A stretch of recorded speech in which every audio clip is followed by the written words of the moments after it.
It is the 31st of August, 1781. British General Charles Cornwallis looks out from his growing fortifications at Yorktown, across the broad waters of the Chesapeake Bay. In front of him lies an imposing sight: a French fleet newly arrived and anchoring offshore. The presence of so many ships is alarming, but Cornwallis remains calm. He is dug in well on a peninsula, and his avenue for escape remains wide open, with just a small continental force under the Marquis de Lafayette behind him. Yet within his camp, doubts and rumours are starting to spread.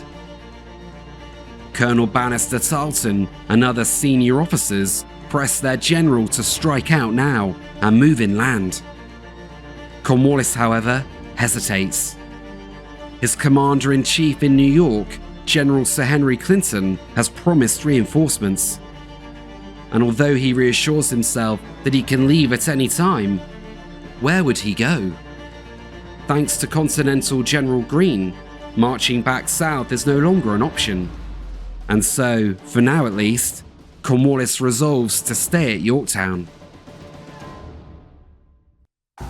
As British, German, and Loyalist soldiers dig trenches day and night in the shadows of a growing enemy fleet, many may have started to nervously ask themselves, how did it come to this?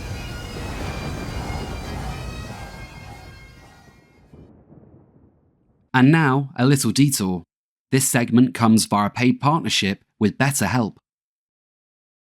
I've joked with some of you before about what a rabbit hole making these videos can be. Working alone, I obsess over small details, bury myself in the 18th century, and suddenly a whole week has flown by. It's brilliant and I love doing it, but I also notice something more uncomfortable. It's easy for me to use this work as an escape from real life. Emotions, big decisions, relationships, they all got conveniently postponed, while I became less and less present. Therapy was the first place I actually stopped and questioned why it felt safer to hide in projects rather than face what was happening in my own life. And that brings me to BetterHelp. BetterHelp is on a mission to make starting therapy easier. They'll connect you with a credentialed therapist who is trained to listen and offer helpful, unbiased advice. You just fill out a short questionnaire and you can be matched with a therapist as soon as possible. And if the fit isn't quite right, you can switch therapists at any time at no extra cost. The whole process is designed to be straightforward and help you get the support without unnecessary barriers. BetterHelp has over 7,000 reviews and a 4.3 rating on Trustpilot, so it really is a platform you can trust. If you'd like to give it a try, click on the link in the description or go to betterhelp.com/historyrebels to get 10% off your first month of therapy. Thanks again to BetterHelp for partnering on this video. 5 months earlier, in late March 1781, General Nathanael Greene's Continental Army, although defeated at Guilford Courthouse, remains intact and in good spirits. Cornwallis rests in Wilmington after a bruising campaign that has left his army diminished. By ignoring orders from Clinton months earlier, Cornwallis had recently learned the hard way what many other British commanders already understood about the war in North America: that marching inland, chasing rebel armies, leads to ruin. Greene suspects that Cornwallis is now planning a move into Virginia, the largest and richest colony in North America. With that hunch, he plans a shrewd, strategic move. Instead of following Cornwallis, Greene pivots and quickly starts moving south. This leaves Cornwallis in an impossible position. His southern garrisons are vulnerable and already fighting a brutal civil and partisan war. He must either continue to chase Greene in a costly and possibly futile campaign, or shift to a new theatre and strategy, but thereby risking control of the South. Convinced the war cannot be won in the Carolinas, and frustrated by his lack of progress so far, Cornwallis chooses a fresh start and prepares, as Greene anticipated, a move into Virginia. Even without Cornwallis chasing him, Greene's hopes of retaking the South are still precarious. He has some 2,600 men and can rely on perhaps 4,000 local partisans. They face some 8,000 British regulars, provincials, and local loyalist militias.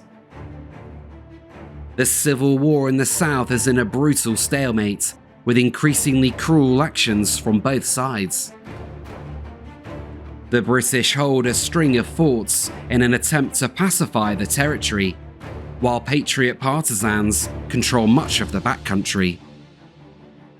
Greene makes his presence known almost immediately. In early April, they seize the first British position at Fort Watson, building a medieval-like tower to shoot over the walls. The fort and its 130 loyalist defenders are quickly captured. British command of the South has fallen to a 26-year-old Irishman, Lieutenant Colonel Lord Rawdon. And now, alerted to Greene's presence, he has no intention of waiting passively behind the safety of palisade walls.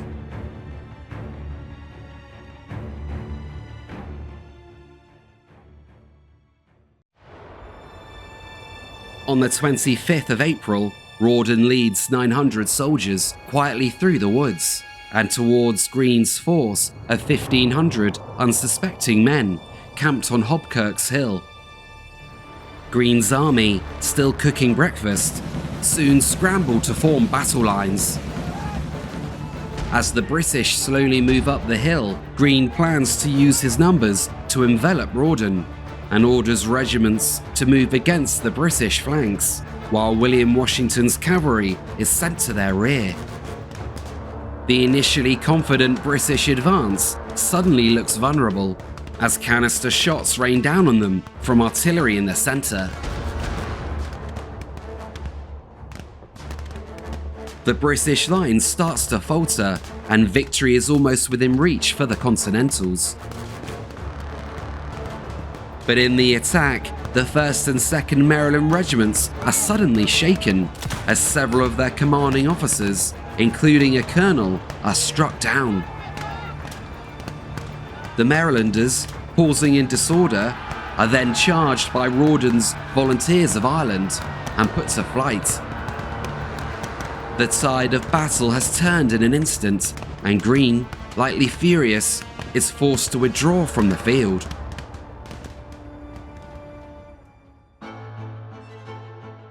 Although a minor British victory, Rawdon is still in a difficult position, and he starts consolidating his forces. He abandons smaller outposts and then Camden itself. Although a tactically sound decision, it proves once again to local loyalists that the British cannot be relied upon to hold positions and protect their homes, and many start to desert. The Battle of Hobkirk's Hill has been a setback for Greene, but he is able to hang on to the strategic initiative. His forces are moving faster than the British expect, and partisan leaders, including Francis Marion and Thomas Sumter, strike with almost impunity against Forts Granby, Orangeburg, Mott, and Georgetown, all of which are captured in lightning assaults along with hundreds of British regulars and loyalists. By mid-May, Rawdon is left reeling by the speed of Greene's advance. Outside of Charlestown and Savannah, they have just 2 major forts left, at Augusta and 96. At Augusta, Andrew Pickens and Light Horse Harry Lee attack 3 loyalist fortifications garrisoned by some 600 men. After weeks of fighting and no hope of relief, one by one the forts start to capitulate. One of the garrisons and its hated loyalist commander are put to the sword and refuse quarter. Such is the ferocity of the fighting in the South. At 96, Greene now attacks the most notorious British stronghold in South Carolina, a well-constructed, star-shaped fortress with a determined and mostly local garrison. As the siege progresses, word finally arrives of Rawdon's whereabouts. The British, after collecting reinforcements at Charlestown, were at last back on the march and on their way to relieve the fort. Greene decides to make a final assault before Rawdon's arrival. With hooks and ladders, his men storm the fort on the 18th of June. Sandbags and parapets are pulled down as the defences are slowly breached. The attack looks poised to succeed until men from New York and New Jersey counterattack. After a bloody struggle with bayonets, entrenchment tools, and muskets used as clubs, the attack is barely repelled. Greene abandons the siege shortly after, allowing Rawdon to evacuate the garrison to Charlestown. With the fort at 96 promptly burnt by the British, with it goes their last stronghold outside of the two coastal cities. The campaign so far has been a disaster for the British and Loyalist cause, who now mostly reside behind the safety of city walls. To keep supplies flowing into Charlestown and maintain a symbolic presence in the countryside, the British station their last mobile force at Eutaw Springs.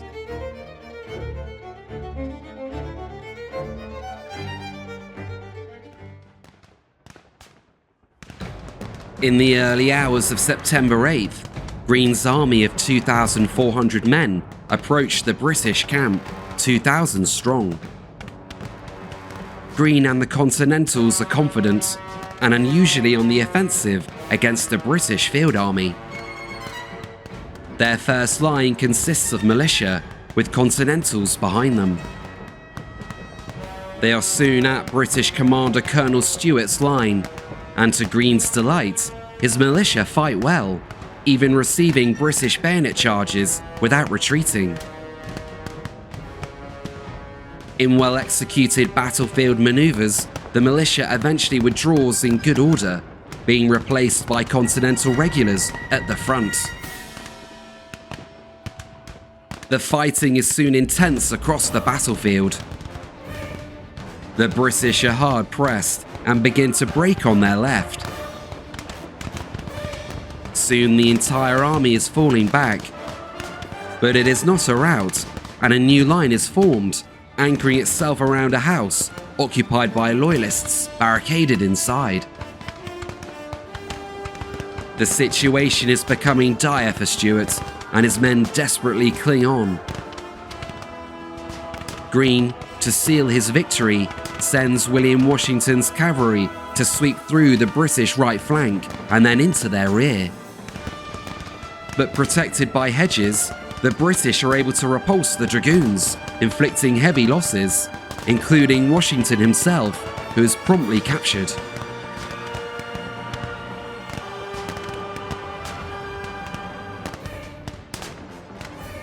In the centre, the British have withdrawn behind their camp.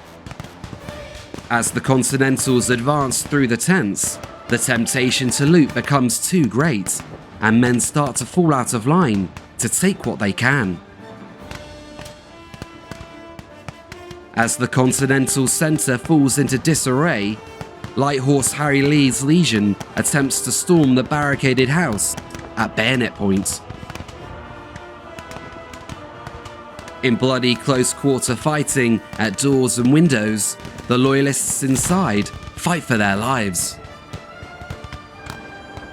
Continental cannons are soon brought up to turn the tide and batter the house. But the crews move too far forward and start to take heavy casualties from musket fire in the top windows. At this critical moment, the British have rallied on the flanks and now start to counterattack. With both armies exhausted and the Continental centre in chaos, the British charge is able to shift the balance in their favour. And just like at Hobkirk's Hill, victory is snatched away from the Continentals. Greene, to save his army, soon orders a general retreat. The battle is especially costly for the British, who take higher and irreplaceable losses. Without the strength to follow Greene, the countryside is finally and completely abandoned, and British forces are fully withdrawn to the safety of Savannah and Charlestown. For Greene, despite not winning a major engagement on the field, through his speed, organisation and persistence, he has successfully recaptured the majority of the Carolinas and Georgia in just a matter of months. All British hopes of holding significant amounts of territory in the south have been crushed. And critically, by September, Cornwallis now has no nearby friendly territory to move into from Yorktown.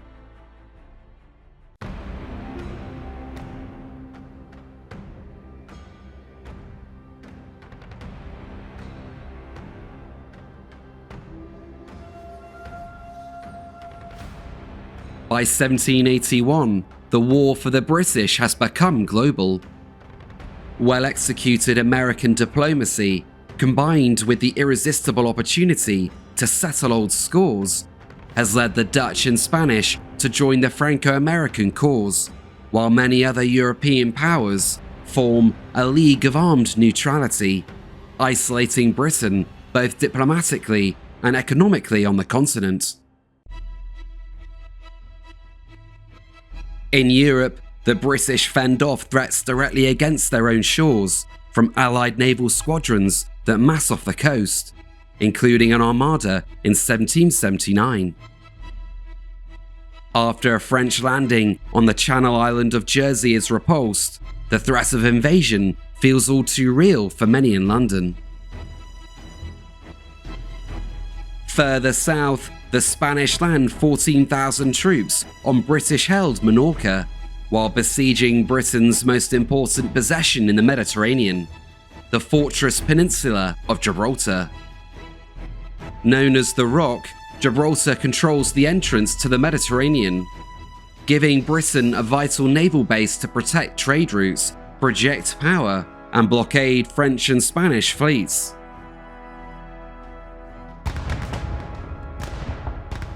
At the height of the siege, 60,000 allies will attack 5,000 British defenders in the largest battle of the entire war.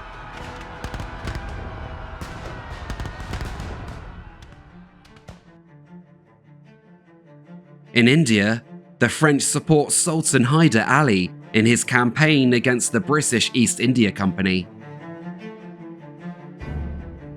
The Mysoreans, with French artillery and European-trained cavalry, launch lightning raids that devastate company outposts and begin to seriously threaten the nascent British presence on the subcontinent. A defeat here could hand France the upper hand in India, reshaping the future global balance of power. Dutch fleets too, while small, contest with the British across Southeast Asia, the Far East and Africa, in a war for trade posts and future influence. In the Caribbean and Britain's most important overseas holdings, by 1781, Dominica, St. Vincent, Grenada and Tobago have all fallen into Allied hands, while Jamaica, Britain's crown jewel in the region, is seriously threatened. For the British, these losses are already devastating financially, with over a third of the value of their global trade coming from the island's lucrative sugar exports. Any further losses, particularly Jamaica, could soon become catastrophic.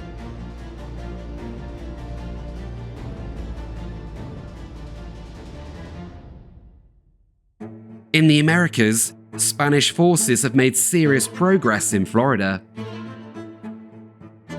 Governor Bernardo de Gulvez gains a string of victories along the Gulf Coast, seizing Baton Rouge and Mobile, before besieging the capital, Pensacola, in March of 1781. Despite a spirited defense, particularly from Britain's Choctaw and Creek Indian allies, the final British defences surrender in May. With the capture of Pensacola, British power in the region collapses, and the Mississippian Gulf are secured for Spain. Across all of these theatres, Britain must devote tens of thousands of troops, numerous fleets, and huge quantities of resources to defend both Britain and their far-flung empire from America's new allies. Financial, political, and military pressure is mounting in this global war. And by 1781, Clinton and Cornwallis in North America can count on increasingly little in the way of reinforcements or vital naval support.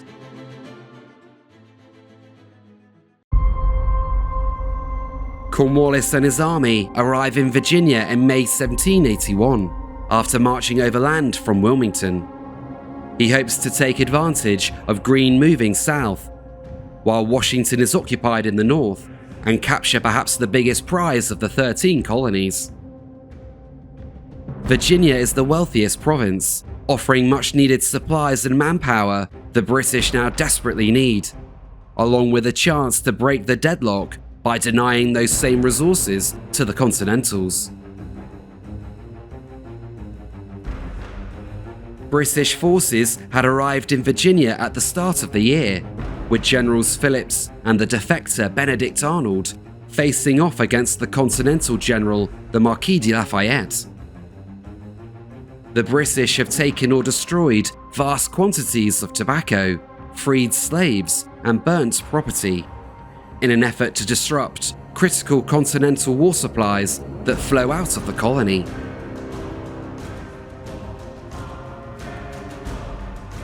Arnold has led much of the British efforts, including a raid against the capital, Richmond. In an infamous and vindictive move, Arnold and his loyalist forces burn much of the city, targeting government buildings and private homes of their enemies. A large bounty is promptly placed on Arnold's head for his capture.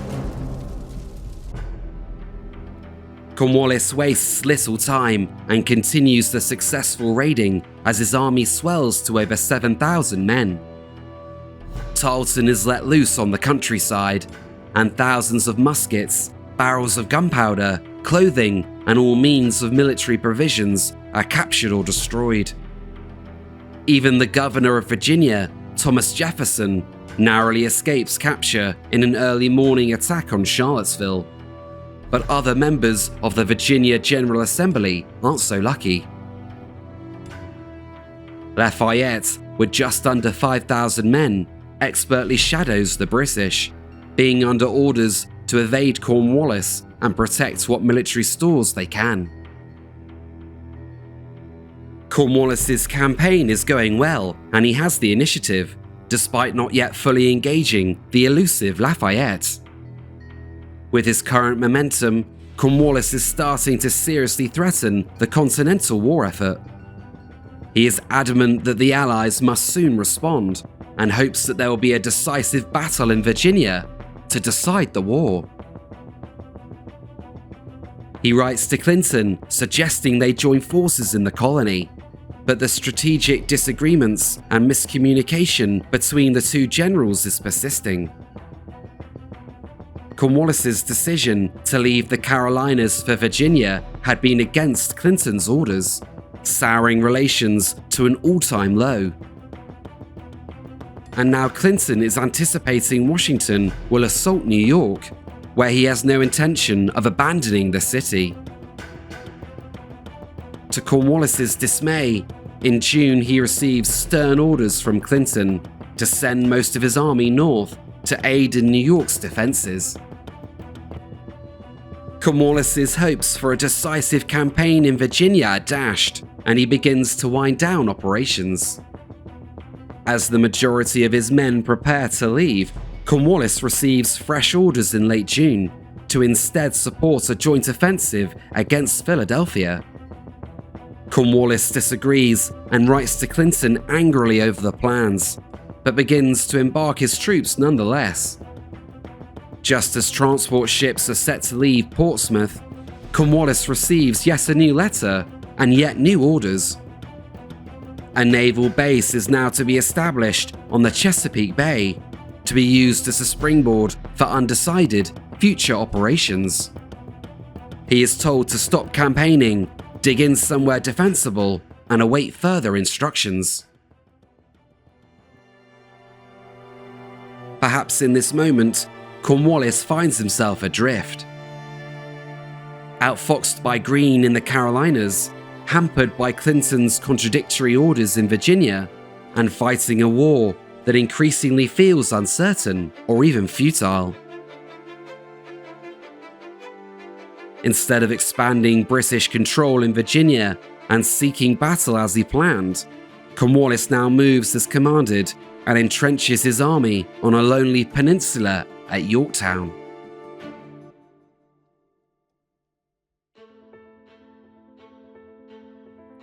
In March 1781, a large French fleet under the Count de Grasse leaves Brest and begins to sail west. The fleet's departure goes abnormally unchallenged, with the Royal Navy occupied with resupplying the besieged garrison at Gibraltar and other pressing commitments. Admiral de Grasse moves with a significant fleet, fresh troops, and enough hard currency to fund the entire Continental Army for a full year. Such a force arriving in North America would mean that for the first time, the British fleet is outnumbered in the theatre. The French government had been growing weary of the increasingly costly war, but they had been begrudgingly convinced to send further support by the American ambassador in Paris, Benjamin Franklin.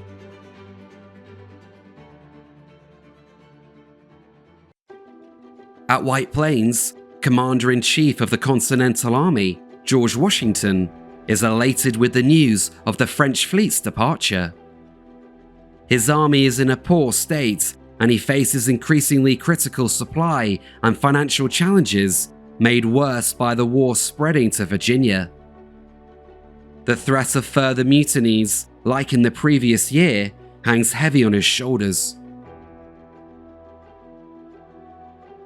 Washington quickly calls for a conference with the commander of French forces in Newport, Lieutenant General Count de Rochambeau.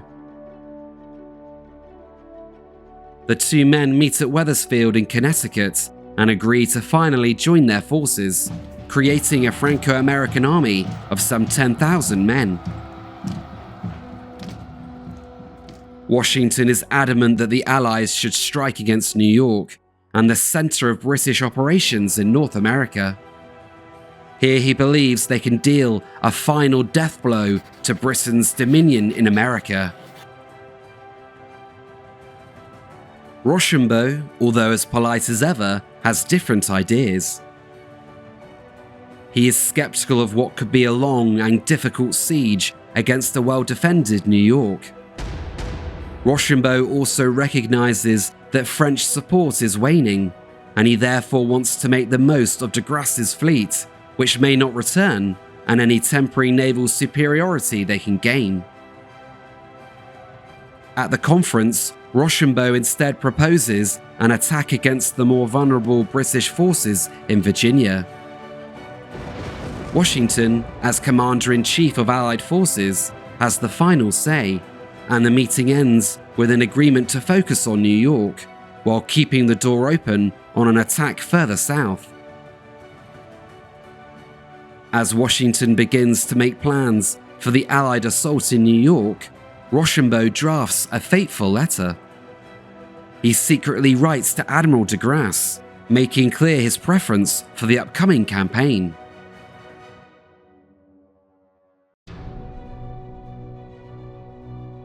For weeks, the two generals carefully observe British defences in New York, marshal their resources, and search for weaknesses. a letter finally arrives in July, bringing news from de Grasse. To Washington's, but perhaps not Rochambeau's surprise, the French fleet will arrive at the Chesapeake Bay off the Virginia coast in August, and not New York.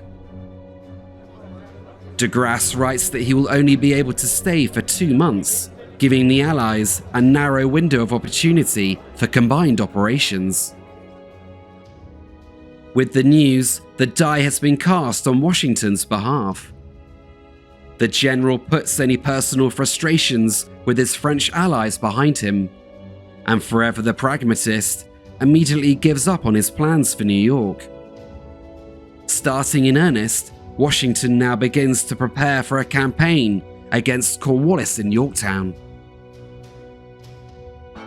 In New York, General Clinton, as Commander-in-Chief of British forces, has been struggling to create a new, unified strategy for the war.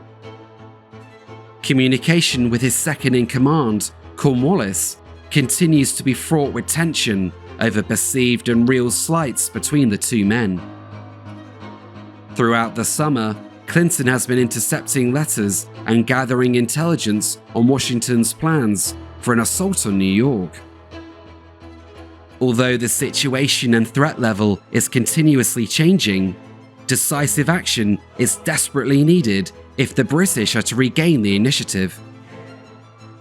Clinton's orders, however, become increasingly frantic and contradictory, and often arrive late and in a mixed sequence, further confusing his officers. At one stage in June, Clinton, in an attempt to develop some semblance of an offensive strategy, considers striking against Philadelphia and the vast continental supplies around the city. But he is also barely on speaking terms with the commander of the British fleet, Vice Admiral Arbuthnot, who firstly seeks a naval base in the Chesapeake Bay to support operations. The plans for Philadelphia are soon dropped as quickly as they were conceived. Communication between the British leadership, let alone combined operations, is starting to become extremely difficult. And the infighting and bickering come at the most critical moment of the war, where British commanders could not afford to act alone, but were equally refusing to act together.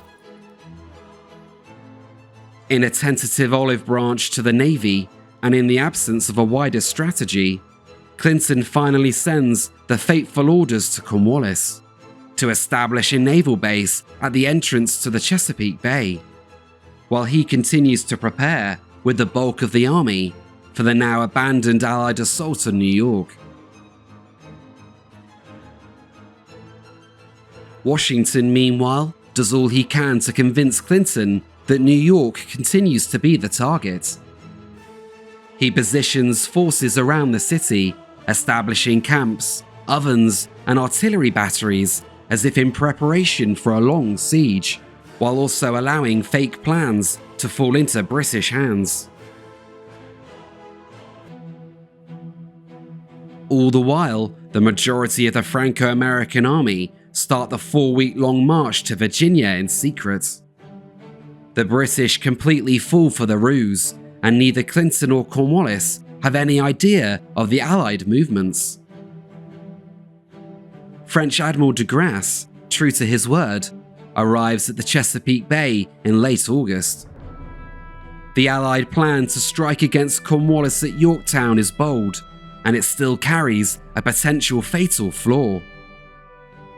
The British fleet is still very much intact and of a similar size to that of the French. Its whereabouts is unknown to the Allies, and without full control of the sea, Cornwallis can still be rescued or reinforced. As de Grasse disembarks troops and supplies, on the 5th of September, enemy sails are ominously spotted on the horizon. All roads are now converging on Yorktown, and the scene is slowly being set for the most decisive encounter of the American Revolutionary War.